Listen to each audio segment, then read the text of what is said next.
കമലമ്മയുടെ അന്ത്യകർമ്മങ്ങൾ ചെയ്യാനായി വിക്രത്തെയും കൊണ്ട് പോലീസുകാരെത്തുകയാണ്. മുറ്റത്തേക്ക് ചെല്ലുമ്പോഴേക്കും സങ്കടത്തോടെ നിൽക്കുന്ന വിനായകനെയും വിശ്വത്തെയും കണ്ട് വിക്രം പൊട്ടിക്കരഞ്ഞുകൊണ്ട് അവന്റെ തോളത്തേക്ക് വീഴുകയാണ്. അവനെ ചേർത്ത് പിടിച്ച് ആശ്വസിപ്പിച്ച് സങ്കടത്തോടെ കരയുകയാ വിശ്വവും വിനായകനും. അമ്മ പോയടാ എന്ന് കരച്ചിലോടെ പറഞ്ഞ് വിക്രത്തിന്റെ കൈവിലങ്ങ് കണ്ട് സാറേ ഇനിയെങ്കിലും ഒന്ന് അഴിച്ചൂടെ സാറേ എന്ന് വിശ്വം ചോദിക്കുന്നുണ്ട്. അത് കേൾക്കെ ഒരു പോലീസുകാരൻ വന്ന് വിക്രത്തിന്റെ കൈവിലങ്ങ് അഴിക്കുകയാണ്. സിറ്റ് ഔട്ടിൽ തന്നെ വെള്ള പുതപ്പിച്ച് കിടത്തിയ അമ്മയുടെ അരികിലേക്ക് വിക്രം എത്തുകയാ. അവനെ കണ്ട് സങ്കടത്തോടെ നന്ദിനിയും പറയുകയാ, കണ്ടില്ലേടാ വിക്രം, നമ്മുടെ അമ്മ കിടക്കുന്നത്, നമ്മൾ ഇതെങ്ങനെ സഹിക്കുമിടാന്ന്. മരവിച്ച അവസ്ഥയിൽ ഒരു ചെയറിലിരിക്കുകയാണ് മാഷും. വിക്രം കുനിഞ്ഞ് അമ്മയുടെ അരികിലേക്കിരുന്ന് ആ കാലിൽ കെട്ടിപ്പിടിച്ച് പൊട്ടിക്കരയുകയാ.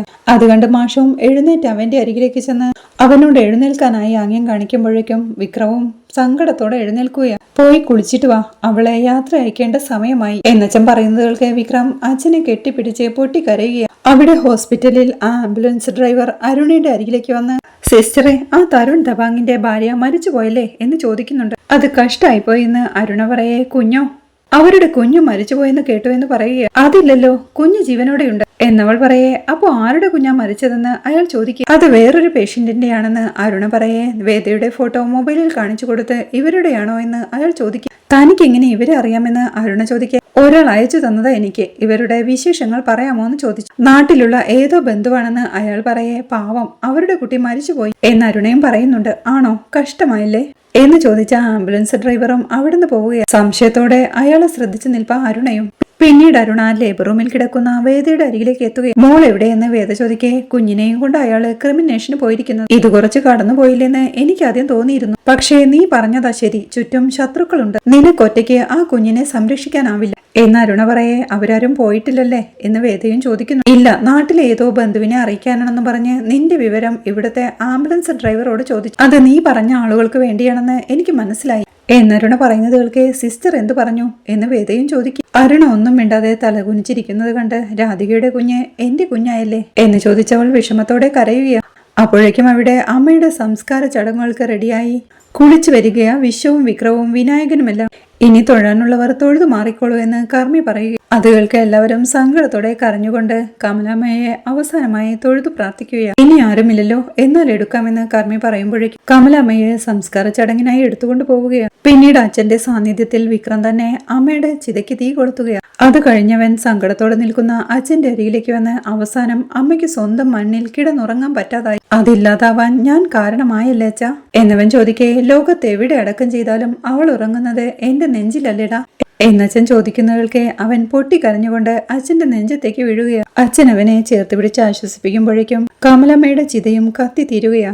രാധികയുടെ മൃതദേഹവുമായി അപ്പോഴേക്കും അവർ പള്ളിയിലേക്ക് എത്തുകയാ. രാധികയെ ആംബുലൻസിൽ നിന്ന് ഇറക്കുമ്പോഴേക്കും തരുൺ അവളുടെ അരികിലേക്ക് വന്ന് അമ്മയുടെ കയ്യിൽ നിന്ന് കുഞ്ഞിനെ വാങ്ങി. രാധികെ, നമ്മുടെ മോളെ നോക്കെന്ന് പറഞ്ഞ് മോളെ കാണിച്ചു കൊടുത്തു. അവളുമായി പെട്ടെന്ന് അവിടെ നിന്ന് നടന്നു നീങ്ങുമ്പോഴേക്കും മോനെ തരുൺ, നീ എങ്ങോട്ടാ? കുഞ്ഞിനെ ഉടനെ ആശുപത്രിയിലേക്ക് തിരികെ കൊണ്ടുപോകണമെന്ന് സേതുലക്ഷ്മി പറയുന്നു. അമ്മ പൊയ്ക്കോ, അവളെ ഞാൻ കൊണ്ടുവന്നോളാം എന്ന് പറഞ്ഞു തരുൺ മോളെയും കൊണ്ട് ജീപ്പിൽ കയറി പോവുകയാണ്. അവിടെ ടെൻഷനോടെ ഇരിക്കുന്ന വേദയുടെ അരികിൽ ഡോക്ടറും നഴ്സുമുണ്ട്. അരുണ പറയുന്നുണ്ട്, വേദ ടെൻഷൻ ആവാതിരിക്കുക, അമ്മയുടെ ക്രിമിനേഷൻ നടക്കുമ്പോൾ മോൾ ഉണ്ടാവണമെന്ന് തരുൺ സാർ കരുതിയിട്ടുണ്ടാവും. അത് കേൾക്കെ ഡോക്ടറും ചോദിക്കുക, അരുൺ എന്തൊക്കെയാ പറയുന്നത്? അയ്യോ, ഞാൻ അങ്ങനെ ഉദ്ദേശിച്ചതല്ല. തരുൺ സാറിനെ സംബന്ധിച്ചിടത്തോളം ഇപ്പോ വേദയുടെ കുട്ടി അദ്ദേഹത്തിന്റെ മകളാണല്ലോ. അതെ, ഞാൻ ഉദ്ദേശിച്ചുള്ളൂ എന്ന് അരുണ. ഡോക്ടറും പറയുന്നുണ്ട്, ഇത് നമ്മൾ വിചാരിച്ചതിനേക്കാൾ പ്രശ്നമാവുമോന്നാ എന്റെ പേടി. കുഞ്ഞ് അയാളുടേതല്ല എന്ന് ഏതെങ്കിലും ഒരു നിമിഷം അയാളോട് പറയേണ്ടി വരില്ലേ എന്ന് ഡോക്ടർ ചോദിക്കേ. ആ സമയത്ത് ഞാൻ അതൊന്നും ആലോചിച്ചില്ല ഡോക്ടർ, മോളുടെ ജീവൻ അത് മാത്രമേ ഉണ്ടായിരുന്നുള്ളൂ മനസ്സിലെന്ന്. എന്തായാലും എത്രയും പെട്ടെന്ന് കാര്യം അറിയിക്കണം മേഡം. ഈ സാഹചര്യം വിശദീകരിക്കുമ്പോൾ തരുൺ സാറിന് കാര്യം മനസ്സിലാവും എന്നരുണ പറയുന്നുണ്ട്. നേരെ തിരിച്ചാണെങ്കിലും ഇത്തരം ഒരു സാഹചര്യം ഹോസ്പിറ്റലിൽ നിലനിൽക്കുമ്പോൾ അതെന്തുകൊണ്ട് പോലീസിനെ അറിയിച്ചില്ലെന്നാണ് തരുൺ ചോദിക്കുന്നതെങ്കിലും നമ്മൾ ചെയ്തതും അല്പം വളഞ്ഞ വഴിയായെന്ന് തോന്നുന്നു. തരുൺ നേരിടാൻ പോകുന്ന മാനസിക പ്രശ്നവും വേദയുടെ പ്രശ്നവും കണക്കിലെടുത്തപ്പോൾ നമ്മൾ ചെയ്തത് അല്പം കടന്നുപോയോന്നൊരു സംശയം എന്ന് ഡോക്ടറും പറയുകയാണ്. പോലീസിൽ അറിയിച്ചാലും 100% എന്റെ കുഞ്ഞിന് സുരക്ഷിതത്വം ഉണ്ടാവുമോ ഡോക്ടർ? ഇതിപ്പോ അക്കാര്യത്തിൽ പേടിക്കണ്ടല്ലോ എന്ന് വേദയും പറയുന്നു. പക്ഷെ എത്ര നാൾ എന്ന് ഡോക്ടർ ചോദിക്കുക. രാധികയുടെ മരണം അയാളിൽ ഉണ്ടാക്കിയ ഷോക്കുണ്ട്, അതൊക്കെ കുറയട്ടെ, ഞാൻ തന്നെ കാര്യം അവതരിപ്പിച്ചോളാം എന്ന് വേദ പറയുന്നുണ്ട്. അത് അയാൾക്ക് അംഗീകരിക്കാൻ പറ്റുമോന്നാ എന്ന് അരുണയും പറയുക. സാഹചര്യം വിശദീകരിക്കുമ്പോൾ അയാൾക്കത് മനസ്സിലാവും ചിലപ്പോ ഉള്ളില് എന്നെ ശപിക്കുമായിരിക്കും. അതുകൂടി കേൾക്കണമെന്നല്ലേ ഉള്ളൂ എന്ന് വേദ പറയുന്നുണ്ട്. ഡോക്ടറും പറയുന്നത്ര എളുപ്പമല്ലത്. വേദയും പറയുക, എന്റെ ജീവിതത്തിൽ ഒന്നും അത്ര എളുപ്പമായിരുന്നില്ല ഡോക്ടർ. ഇപ്പൊ എനിക്ക് നോക്കാനുള്ളത് എന്റെ കുഞ്ഞിന്റെ സുരക്ഷയാണ്. അതിനു പറ്റിയ മറ്റൊരു വഴി ഇപ്പൊ എന്റെ മുന്നിലില്ല. ബാക്കിയെല്ലാം വരുന്നത് പോലെ വരട്ടെ എന്ന് അവളും പറയുക. അമ്മയുടെ സംസ്കാര ചടങ്ങുകളെല്ലാം കഴിഞ്ഞ് വിക്രം എല്ലാവരോടും യാത്ര പറഞ്ഞിറങ്ങുക. അവന്റെ കൂട്ടുകാരൻ അവനോട്, വിക്രം വേദ എന്ന് ചോദിക്കേ, വരും, ഉറപ്പായും വരും എന്ന് വിക്രവും പറയുന്നുണ്ട്. അച്ഛനെ ഒന്ന് നോക്കി മൗനമായി യാത്ര പറഞ്ഞ് അവൻ ഇറങ്ങി. അച്ഛനും അവന്റെ കൂടെ പോലീസ് ജീപ്പിനരികിലേക്ക് നടക്കുന്നുണ്ട്. ജീപ്പിനടുത്തെത്തുമ്പോഴേക്കും അച്ഛൻ പറയുന്നുണ്ട്, എന്ത് സംഭവിച്ചാലും ധൈര്യം കൈവിടരുത്. ശങ്കരനാരായണൻ സാറ് ഹൈക്കോടതിയിൽ അപ്പീൽ പോവാണ്. ആശുപത്രിയിൽ അമ്മയെ വന്ന് കണ്ടിരുന്നു എന്ന് വിക്രവും പറയുന്നുണ്ട്. അച്ഛൻ ഇനി ഇവിടെ ഒറ്റയ്ക്ക് താമസിക്കരുത്. വിശ്വട്ടന്റെ വീട്ടിലേക്ക് മാറിക്കൂടെ അച്ഛന്? അത് കേൾക്കെ അച്ഛനും, നീ പുറത്തിറങ്ങുന്നതുവരെ അച്ഛന് വിശ്രമമില്ല. നീ പറഞ്ഞതിലാണ് ഇപ്പൊ എന്റെ പ്രതീക്ഷ. റിലീസായി നിറഞ്ഞ വേദ നിന്നെ തേടിയെത്തും. എന്നിട്ട് കുറച്ചു ദിവസമെങ്കിലും നിന്റെയും വേദയുടെയും കൂടെ ജീവിക്കണം. പിന്നെ സമാധാനത്തോടെ അവളുടെ അടുത്തേക്ക് മടങ്ങണം. അവളെ ഏറെക്കാലം അവിടെ ഒറ്റയ്ക്ക് വിടാൻ വയ്യ എന്നച്ഛൻ പറയുന്നവൾക്ക് സങ്കടത്തോടെ കരഞ്ഞുകൊണ്ട് അച്ഛനെ കെട്ടിപ്പിടിക്കുക വിക്രം. അച്ഛൻ അവനെ ആശ്വസിപ്പിക്കുമ്പോഴേക്കും ഒരു പോലീസുകാരൻ പറയുന്നുണ്ട്, പോവാം, സമയം കഴിഞ്ഞുവെന്ന്. അത് കേൾക്കെ അവനും അച്ഛനോട് യാത്ര പറഞ്ഞ് ജീപ്പിലേക്ക് കയറുകയാണ്. ആ ജീപ്പ് അവനെയും കൊണ്ട് പോകുമ്പോഴേക്കും സങ്കടത്തോടെ നിറഞ്ഞ തന്റെ കണ്ണുകൾ തുടയ്ക്കുകയാ മാഷു. തരുൺ അപ്പോഴേക്കും വേദയുടെ കുഞ്ഞിനെയും കൊണ്ട് തന്റെ വീട്ടിലെത്തിയിരുന്നു. തരുൺ അപ്പോഴേക്കും തന്റെ കുഞ്ഞിനെയും കൊണ്ട് ഒരു ടാറ്റു സ്റ്റുഡിയോയിലേക്ക് എത്തുകയാണ്. എന്താ വേണ്ടതെന്ന് അവിടെയുള്ള ആൾ ഹിന്ദിയിൽ ചോദിക്കുമ്പോഴേക്കും ടാറ്റു ചെയ്യണമെന്ന് തരുൺ പറയുകയാണ്. അയാൾ കുറിച്ച് ടാറ്റു ഡിസൈൻസ് എല്ലാം കാണിച്ചു കൊടുത്ത് ഏതാ വേണ്ടതെന്ന് ചോദിക്കും. ഈ കുഞ്ഞിക്കാല് മരണം വരെ എന്റെ നെഞ്ചിൽ പച്ച കുത്തി കിടക്കണമെന്ന് തരുൺ അയാളോട് പറയുന്നു. അത് സംബന്ധിച്ച് അയാളും ഓക്കെ പറയുകയാണ്. ഹോസ്പിറ്റലിലെത്തിയ സേതുലക്ഷ്മിയും തരുണിനെയും കുഞ്ഞിനെയും കാണാതെ ടെൻഷനോടെ പുറത്തേക്ക് നോക്കി ഇരിപ്പ. ആ സമയത്താണ് തരുൺ കുഞ്ഞിനെയും കൊണ്ട് അങ്ങോട്ട് കയറി വരുന്നത്.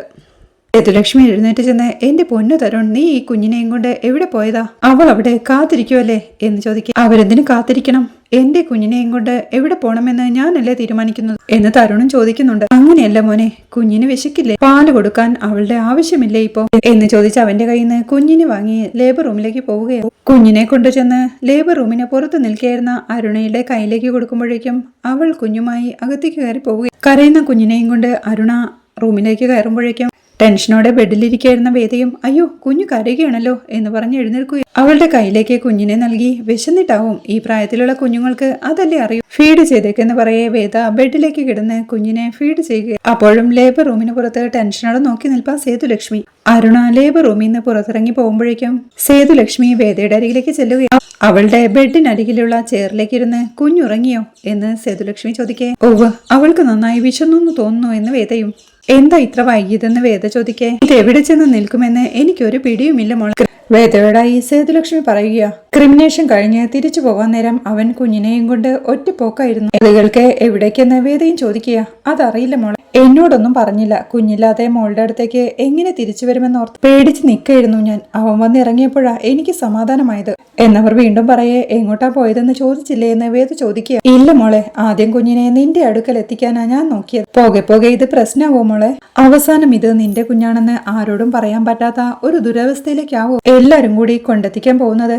ഇപ്പൊ തന്നെ കുഞ്ഞിനോട് അവന് വല്ലാത്തൊരു പോസസീവ്നെസ് ഉണ്ട്. തരുണാണെങ്കിൽ കുഞ്ഞിനെ കയ്യിൽ നിന്ന് താഴെ വെക്കുന്നേ ഇല്ല. പോകെ പോകെ ഇത് കൂടി വരുമോന്ന എന്റെ പേടി മോളെ. എല്ലാം ഇപ്പൊ തന്നെ തുറന്നു പറഞ്ഞാലോന്ന് സേതുലക്ഷ്മി ചോദിക്കുക. വേദയും പറയുന്നുണ്ട്, ഈ ആശുപത്രിയിൽ നിന്നെങ്കിലും ഇവളെ സുരക്ഷിതമായി പുറത്തെത്തിക്കാൻ നോക്കാം, എന്നിട്ട് ആലോചിക്കാൻ ബാക്കിയെല്ലാമെന്ന്. അവിടെ ശ്രീകാന്ത് സാബുവും ഒത്തിരുന്ന് മദ്യം കുടിക്കുകയാണ്. ശ്രീകാന്ത് സാബുവിനോടായി പറയുന്നുണ്ട്, ഇനി ആലോചിക്കാൻ ഒന്നുമില്ലടോ. ഇനി അവൻ പുറത്തിറങ്ങുന്നത് അവന്റെ അച്ഛന്റെ ചിത കത്തിക്കാനായിരിക്കും. അതോടെ അവന്റെ പത്തി എന്നേക്കുമായി താഴുമെന്ന്. ചില കണക്കുകൾ തനിക്കും തീർക്കാനുണ്ടായിരുന്നു. അതിനുള്ള അവസരം ഒപ്പിച്ചു തരണമെന്ന് സാബുവും പറയുകയാണ്.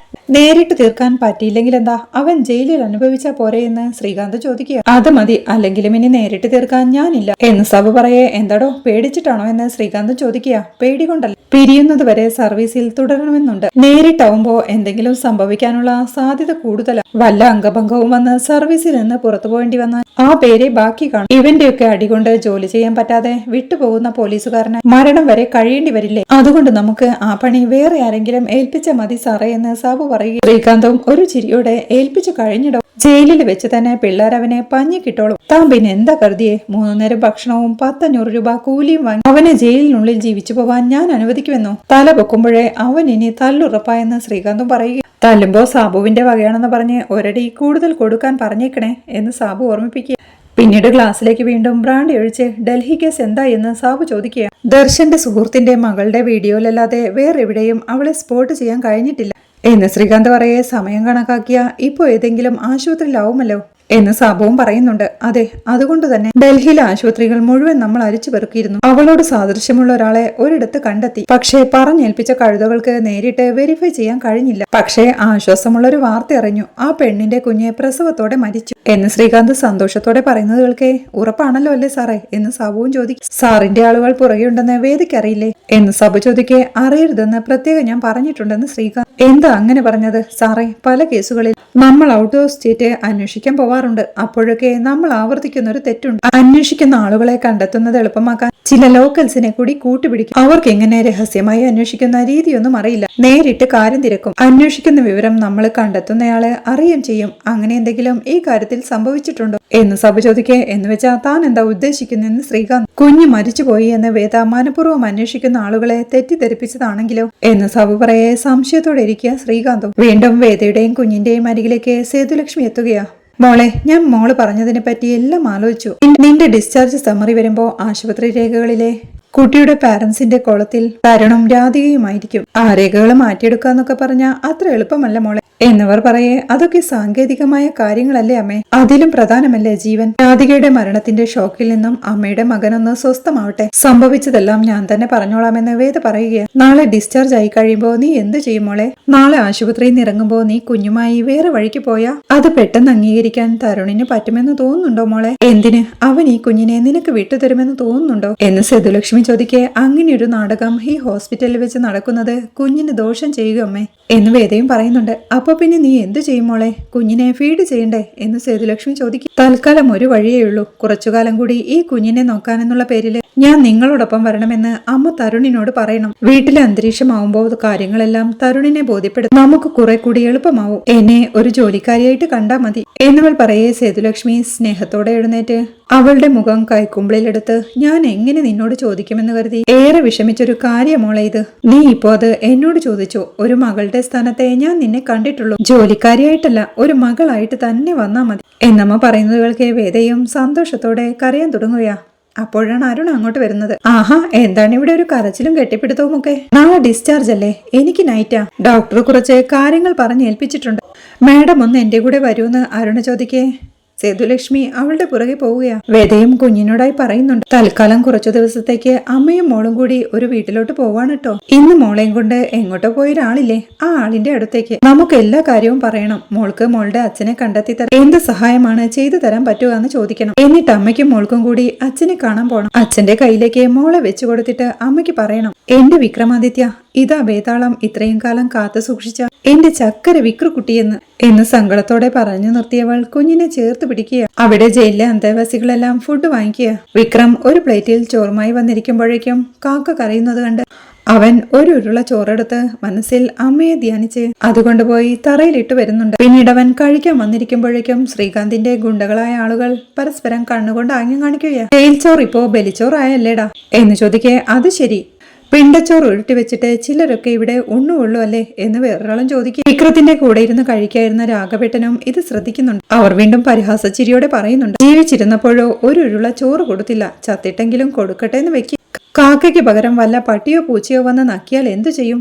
പട്ടി നക്കിയ പിണ്ടം പോലെന്ന് കേട്ടിട്ടില്ലേ? ജീവിച്ചിരിക്കുമ്പോഴും മരിച്ചു കഴിഞ്ഞാലും ചിലരുടെ ജീവിതം അങ്ങനെയാ, പട്ടി നക്കിയ പിണ്ടം പോലെ എന്നൊക്കെ അവർ പരിഹസിക്കുന്നത് അത്രയും സമയം ദേഷ്യത്തോടെ കേട്ടുകൊണ്ടു നിൽക്കുകയായിരുന്ന വിക്രവും ദേഷ്യം സഹിക്കാനാവാതെ എഴുന്നേറ്റ് തന്റെ പ്ലേറ്റ് കൊണ്ട് തന്നെ പരിഹസിച്ചവനെ തലക്കടിച്ച് വീഴ്ത്തുന്നുണ്ട്. അതുകൊണ്ട് ബാക്കിയുള്ളവരും വിക്രത്തെ നേരിടാനായി വരുമ്പോഴേക്കും വിക്രം അവരെയെല്ലാം തല്ലി ചതയ്ക്കുകയാ. അങ്ങോട്ട് വന്ന ജയിലറോട് ഒരു വാർഡനോടി വന്ന്, വിക്രം അവിടെ എല്ലാരെയും തല്ലി ചതയ്ക്കുന്നു സാർ എന്ന് പറയേ. അതുകൊണ്ട് എന്ന് ആൻഡ്രൂസ് സാറും ചോദിക്കുക. അയാൾ പെട്ടെന്ന് അങ്ങോട്ട് ഓടാൻ തുടങ്ങുമ്പോഴേക്കും ആൻഡ്രൂസ് തടഞ്ഞ്, എടോ, അന്ന് അവരെല്ലാരും കൂടി അവനെ പഞ്ഞിക്കിട്ടപ്പോ തനിക്ക് തടയാൻ തോന്നിയില്ലല്ലോ. ഇന്ന് അവനെ ഒറ്റയ്ക്ക് വിട്ടേക്ക്, തീർക്കാനുള്ളതെല്ലാം അവൻ ഒറ്റയ്ക്ക് തീർത്തോളൂ. എല്ലാം കഴിയുമ്പോഴേ എടുത്തുകൊണ്ടുപോയി സെല്ലിലിട്ടാ മതി എന്ന് പറഞ്ഞ് ആൻഡ്രൂസ് സാർ അവിടുന്ന് പോവുകയാണ്. ശ്രീകാന്ത് പറഞ്ഞുവിട്ടവനെ അടിച്ചു വീഴ്ത്തി നിലംപരിശാക്കി കഴുത്തിൽ ചവിട്ടി വിക്രവും പറയുന്നുണ്ട്, എല്ലാം നഷ്ടപ്പെട്ട് നിൽക്കുക ഞാൻ. ഇനി എന്റെ നേരെ വന്ന ജീവനോടെ നീയൊന്നും ഈ ജയില് വിട്ടു പോവില്ല എന്നവൻ പറഞ്ഞു നിർത്തുമ്പോഴേക്കും സന്തോഷത്തോടെ നോക്കി നിന്നവരെല്ലാം പ്ലേറ്റിൽ കൊട്ടുകയാ.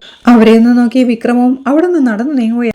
തനിച്ചായി പോയ തന്റെ വീട്ടിൽ സുധാകരൻ മാഷ് റൂമിൽ കയറി ഡോർ അടച്ച് കമലയെ കുറിച്ച് ഓർക്കുകയാണ്. കുട്ടികളുടെ പേപ്പർ നോക്കുന്ന മാഷിന്റെ അരികിലേക്ക് കമല വന്നിരുന്ന് മാഷൊന്നും പറഞ്ഞില്ല എന്ന് പറയേ തന്റെ ഈ ചോദ്യത്തിന് ഞാൻ എന്താ പറയേണ്ടത് എന്ന് മാഷും ചോദിക്കുന്നുണ്ട്. എന്റെ ഒരു ആശ്വാസത്തിനല്ലേ മാഷെ? മാഷ് ഉത്തരം പറയുന്ന കമലമ്മയും. തനിക്ക് എന്താ കമല, എന്തിനാ ഇപ്പോ മരണത്തെ പറ്റി ചിന്തിക്കുന്നത്? അതിന് തനിക്ക് അത്രമാത്രം പ്രായമൊന്നും ആയിട്ടില്ലെന്ന് മാഷും പറയുകയാണ്. മനുഷ്യന്മാര് മരിക്കുന്നത് പ്രായമായിട്ട് മാത്രമല്ലല്ലോ മാഷ്, സമയമാവുമ്പോ ഉള്ളിന്നൊരു തോന്നൽ വരും. എനിക്ക് ഈടെയായിട്ട് അങ്ങനെയൊന്നും തോന്നാറുണ്ടെന്ന് ഞാൻ പറഞ്ഞില്ലേ മാഷിനോട് എന്നവർ പറയെ. സ്വപ്നം കണ്ട മനുഷ്യരൊക്കെ മരിക്കാറാണോ പതിവ് എന്ന് മാഷൻ ചോദിക്കുക.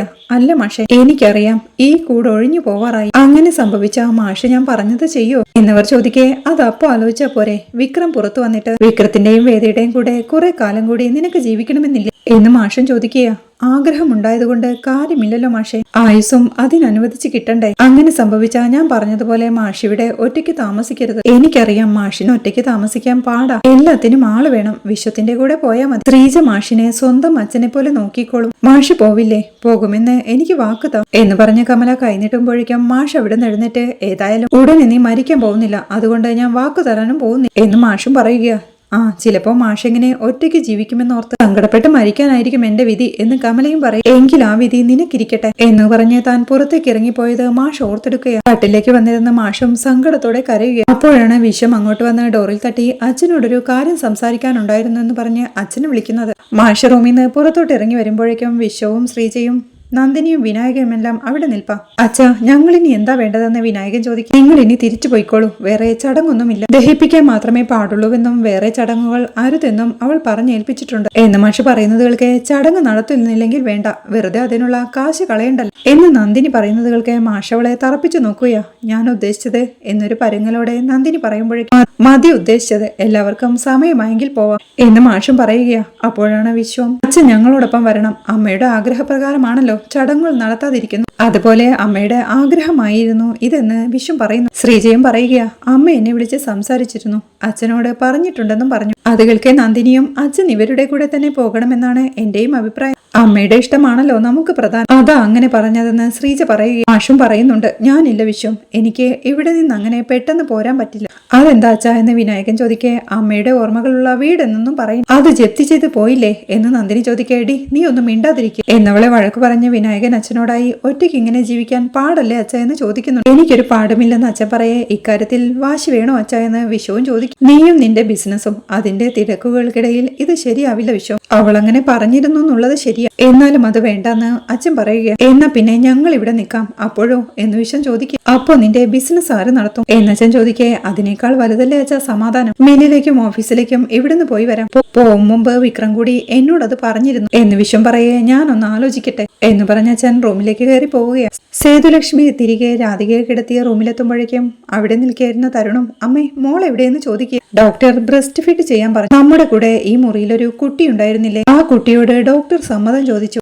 എന്നമ്മ പറയേ. ടെൻഷനോടെ അത് വേണ്ടിയിരുന്നില്ലമ്മേ എന്ന് തരുണും പറയും. അതെന്താ, അതൊരു അനുഗ്രഹമായിട്ടാ എനിക്ക് തോന്നിയത് എന്നമ്മ പറയേ. അല്ല, ആ കുട്ടിയുടെ കുഞ്ഞല്ലേ മരിച്ചുപോയത് എന്ന് തരുൺ ചോദിക്കുക. അതെ, പാവം, അതിന്റെ മുഖം ഓർത്താൽ സങ്കടം വരും മോനെ. ഞാനേ പിന്നീട് ആ കാര്യങ്ങളൊക്കെ അറിഞ്ഞത്. അവൾക്ക് സത്യത്തിൽ ആരുമില്ല മോനെ, ഇവിടെ അടുത്ത് ഒരു കോൾ സെന്ററിലാ ജോലി ചെയ്തോണ്ടിരുന്നത്. ഒരു ഫ്രണ്ടിനെയും കൂട്ടിയാ പ്രസവിക്കാൻ തന്നെ വന്നത് എന്നമ്മ പറയും. അപ്പൊ അവരുടെ ഹസ്ബൻഡും വീട്ടുകാരും ഒക്കെ എവിടെയെന്ന് തരുൺ ചോദിക്കുക. ഹസ്ബൻഡിന്റെ കാര്യമൊന്നും പറയാതിരിക്കുക ഭേദം. കുറെ കാലമായി ആ കുട്ടിയുടെ ഹസ്ബൻഡിനെ പറ്റി ഒരു വിവരവുമില്ല. തൊട്ടു പിന്നാലെയാണെങ്കിൽ ശത്രുക്കളും എന്നമ്മ പറയേ. ശത്രുക്കളോ എന്ന് തരുണും ചോദിക്കുക. ഈ ബന്ധുക്കൾ തന്നെ ശത്രുക്കളായി മാറുമെന്നൊക്കെ പറയുന്നു കേട്ടിട്ടില്ല. ആ ദുരവസ്ഥയാ മോനെ ആ കുട്ടിക്ക്. ഞാൻ നിന്നോടൊരു കാര്യം ചോദിക്കാം, കുറച്ചു നാളത്തേക്ക് ആ കുട്ടിയെ നമ്മുടെ വീട്ടിലേക്ക് കൊണ്ടുപോയാൽ നമ്മ ചോദിക്കുന്നവർക്ക് അമ്മ എന്തൊക്കെ ഈ പറയുന്നത്, അവരെന്തിനാ നമ്മുടെ വീട്ടിലേക്ക് കൊണ്ടുപോകുന്നേ എന്ന് തരുണും ചോദിക്കുന്നുണ്ട്. എടാ, നമ്മുടെ കുഞ്ഞിനിപ്പോ ആവശ്യം ഒരമ്മയുടെ സാന്നിധ്യം, അതിനെ പാലൂട്ടാൻ ഒരാള് വേണ്ട എന്ന് സേതുലക്ഷ്മി ചോദിക്കുന്നിടത്താണ് ഈ ആഴ്ചയിലെ എപ്പിസോഡ് അവസാനിക്കുന്നത്. വീഡിയോ ഇഷ്ടമായാൽ സപ്പോർട്ട് ചെയ്ത് സബ്സ്ക്രൈബ് ചെയ്ത് ലൈക്ക് ചെയ്യാൻ മറക്കല്ലേ.